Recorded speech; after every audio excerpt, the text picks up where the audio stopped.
Capítulo 4. O que está por trás da lei? Vamos resumir o que vimos até aqui.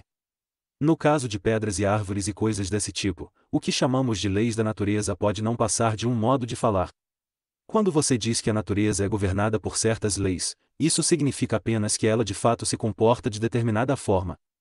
Tais leis podem não ser algo real, ou seja, podem não ser nada além de fatos que observamos, mas, no caso dos seres humanos, vimos que as coisas não funcionam assim.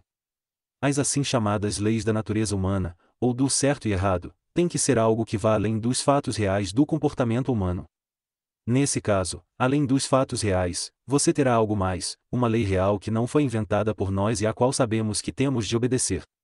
Neste momento, gostaria de levar em consideração o que isso nos diz sobre o universo em que vivemos. Desde que as pessoas começaram a pensar, elas se perguntam o que é realmente esse universo e como ele veio a existir. E, de forma muito básica, duas visões passaram a ser sustentadas. Primeiro, há o que chamamos de visão materialista. As pessoas que assumem essa visão pensam que a matéria e o espaço simplesmente existem e sempre existiram, ninguém sabe porquê, e que a matéria, ao comportar-se de certas maneiras fixas, simplesmente passou a produzir criaturas como nós, as quais, com muita sorte, eram capazes de pensar. Numa chance em 1000, algo colidiu com o nosso Sol e fez com que produzisse os planetas, e por outra chance em 1000, todos os produtos químicos necessários à vida e a temperatura certa surgiram em um desses planetas, e, assim, uma porção da matéria dessa Terra ganhou vida e, então, por uma série muito longa de acasos, as criaturas vivas se desenvolveram até se tornarem coisas muito parecidas conosco. A outra visão é a religiosa. De acordo com ela, o que está por trás do universo é mais parecido com uma mente do que qualquer outra coisa que conhecemos, e isto é, trata-se de algo consciente que tem propósitos e preferências. De acordo com essa visão, esse ser criou o universo, parcialmente com propósitos que desconhecemos, mas, em parte, em todo caso, para produzir criaturas semelhantes a ele, ou seja, semelhantes a ele no sentido de possuir mentes. Por favor, não pense que alguma dessas visões tenha sido sustentada há muito tempo, e que a outra tenha tomado seu lugar gradativamente. Ambas as visões aparecem por onde quer que tenha havido homens pensantes. E mais, não é possível descobrir qual dessas visões, no seu sentido comum, é a correta do ponto de vista científico. A ciência funciona com base em experimentos e observa o comportamento das coisas. Toda afirmação científica, no longo prazo, por mais complicada que pareça, na verdade significa algo como: eu apontei o telescópio para essa ou aquela parte do universo às 2h20 do dia 15 de janeiro e vi isso ou aquilo, ou coloquei tal material em um becker e o aqueci a determinada temperatura e aconteceu isso ou aquilo. Não pense que estou contrariando a ciência, apenas estou dizendo qual é a tarefa dela. E quanto mais científica for uma pessoa, mais, creio eu, ela concordaria comigo que esse é o seu papel, e trata-se inclusive de uma tarefa bastante útil e necessária. Mas a razão pela qual as coisas acontecem e se há alguma coisa por trás do que a ciência observa, em algo de natureza diferente, essas não são questões científicas. Se há algo por trás, então, ou isso terá de permanecer totalmente desconhecido ao ser humano ou, então, terá de tornar-se conhecido de maneira diferente. A ciência não pode afirmar se uma coisa existe ou não, e os verdadeiros cientistas normalmente não fazem esse tipo de pergunta. Em geral são os jornalistas e escritores de romances populares que entram nesses méritos a partir de informações coletadas em manuais de ciência populares e superficiais. Afinal de contas, trata-se na verdade de uma questão de senso comum. Supõe-se que a ciência jamais se torne completa a ponto de saber todas as coisas de todo o universo.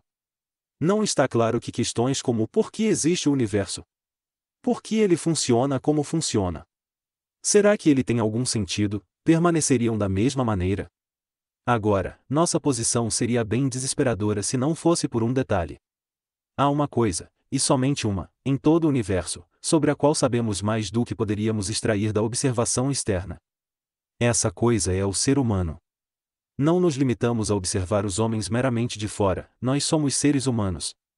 Nesse caso temos, por assim dizer, informações internas, nós o conhecemos por dentro.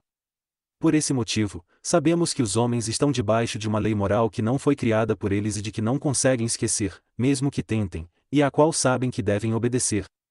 Note o seguinte ponto: qualquer um que estude o ser humano de fora, da mesma forma que estudamos eletricidade ou repolhos, sem conhecer nossa linguagem, consequentemente, sem estar em condições de obter qualquer conhecimento de dentro da nossa parte, mas apenas observando o que fazemos, nunca desconfiaria de que possuímos essa lei moral. Como poderia? Pois só o que a sua observação mostraria é o que ele faz, e a lei moral é sobre o que ele deve fazer. Do mesmo modo, se houvesse além dos fatos observados no caso de pedras ou das condições climáticas, nós, ao estudá-las de fora, nunca poderíamos esperar fazer tal descoberta. A questão toda, então, é a seguinte: queremos saber se o universo simplesmente é o que é, sem nenhum motivo especial, ou se há um poder por trás dele que faz com que seja o que é, uma vez que esse poder, se é que existe, não seria o dos fatos observados, mas uma realidade que os cria, pois nenhuma mera observação dos fatos pode identificá-lo. Só há um caso que nos permite saber se há algo mais, a saber, o nosso próprio caso. E nesse único caso, constatamos que há. Ou o viramos do avesso. Se houvesse um poder controlador fora do universo, ele não poderia se mostrar para nós como um dos fatos que se dão do lado de dentro do universo, e não mais do que um arquiteto de uma casa poderia realmente ser uma de suas paredes, uma escada ou uma lareira dentro da casa.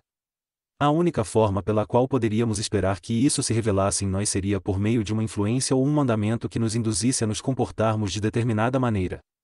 E isso é precisamente o que encontramos dentro de nós. E isso não deveria fazer com que levantássemos suspeitas? No único caso em que você pode esperar obter uma resposta, esta seria com certeza sim, e, nos outros casos, em que você não consegue obter uma resposta, pode reconhecer por que não obtém. Suponha que alguém me perguntasse, ao ver um homem de uniforme azul descendo a rua e deixando pequenos pacotes de papelão nas casas, por que eu suponho que eles contenham cartas? Minha resposta seria, porque sempre que ele deixa um pacote assim para mim, eu constato que ele contém uma carta. E se ele, então, contestasse, e mais você nunca viu todas essas cartas que pensa que as outras pessoas estejam recebendo, eu responderia, é claro que não, e nem esperaria ver, pois elas nem estão endereçadas a mim. Estou explicando os pacotes que não estou autorizado a abrir por aqueles que posso abrir. O mesmo vale para essa questão. O único pacote que estou autorizado a abrir é o da humanidade. Quando faço isso, especialmente quando abro esse ser humano particular chamado eu, descubro que não existo por mim mesmo, que estou debaixo da lei, que alguém ou alguma coisa deseja que eu me comporte de certa maneira. É claro que não penso que, se eu conseguisse entrar em uma pedra ou em uma árvore, eu fosse encontrar exatamente a mesma coisa, da mesma forma que não acredito que todas as outras pessoas da rua recebam as mesmas cartas que eu. Devo ter a expectativa, por exemplo, de que a pedra seja obrigada a obedecer à lei da gravidade, em de que, enquanto o remetente das cartas simplesmente me manda obedecer à lei da minha natureza humana, ele compele a pedra a obedecer às leis da sua natureza pétrea. Mas devo ter a expectativa de supor que haja um remetente em ambos os casos, um poder por trás dos fatos, um diretor, um guia.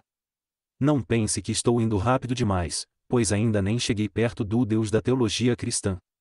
Tudo o que obtive até aqui é algo que está dirigindo o universo e que aparece em mim como uma lei que me impele a fazer a coisa certa e que me faz sentir responsável e desconfortável quando age o mal. Parece-me que é forçoso presumir que se trata de algo mais parecido com uma mente do que com qualquer outra coisa conhecida, porque, afinal de contas, a única outra coisa que conhecemos é a matéria, e nunca se viu uma porção de matéria dando instruções. Mas é claro que esse algo não precisa ser muito parecido com uma mente, muito menos como uma pessoa. No próximo capítulo, veremos se é possível descobrir algo mais sobre isso. Mas aqui vale uma ressalva: houve muita conversa mole sobre Deus nos últimos 100 anos. Não é isso que estou oferecendo. Esqueça tudo isso. Nota: para manter essa parte suficientemente breve para ir ao ar, mencionei apenas a visão materialista e a visão religiosa, mas, para completar o quadro, devo mencionar a visão intermediária chamada filosofia de força vital, ou evolução criativa, ou evolução emergente, cujas exposições mais astuciosas se encontram nas obras de Bernard Shaw, enquanto as mais profundas estão nas obras de Bergson. As pessoas que defendem essa visão dizem que as pequenas variações pelas quais a vida nesse planeta evoluiu, das formas mais inferiores para o homem, não foram devidas ao acaso, mas à aspiração ou intencionalidade da força vital. Quando as pessoas dizem isso, temos de pedir que esclareçam se por força vital elas entendem algo dotado de intelecto ou não. Se houver intelecto, então uma mente que traga a vida à existência e que a leve à perfeição nada mais é do que um Deus, e a sua visão é, assim, idêntica à religiosa. Se não houver intelecto, então, qual é o sentido de dizer que algo desprovido de intelecto aspira ou tem uma intencionalidade? Isso me parece fatal à sua visão. Uma razão por que muitas pessoas julgam a evolução criativa tão atraente é que ela nos dá muito do conforto emocional de crer em Deus sem assumir as consequências menos agradáveis disso. Quando você estiver se sentindo bem disposto, o sol estiver brilhando e você não quiser acreditar que o universo todo seja uma mera dança mecânica de átomos, é reconfortante pensar nessa grande força misteriosa agindo ao longo dos séculos e carregando em sua crista. Se, por outro lado, você desejar fazer algo um tanto desprezível, a força vital, sendo apenas uma força cega, sem moral e desprovida de intelecto, nunca irá interferir na sua vida da mesma forma que aquele Deus inquietante, sobre o qual aprendemos quando éramos crianças. A força vital é uma espécie de Deus domesticado. Você pode acioná-lo quando bem entender sem que ele o incomode. Você tem todas as emoções da religião e nenhum custo. Será a força vital a maior obra do desejo reprimido que o mundo já viu?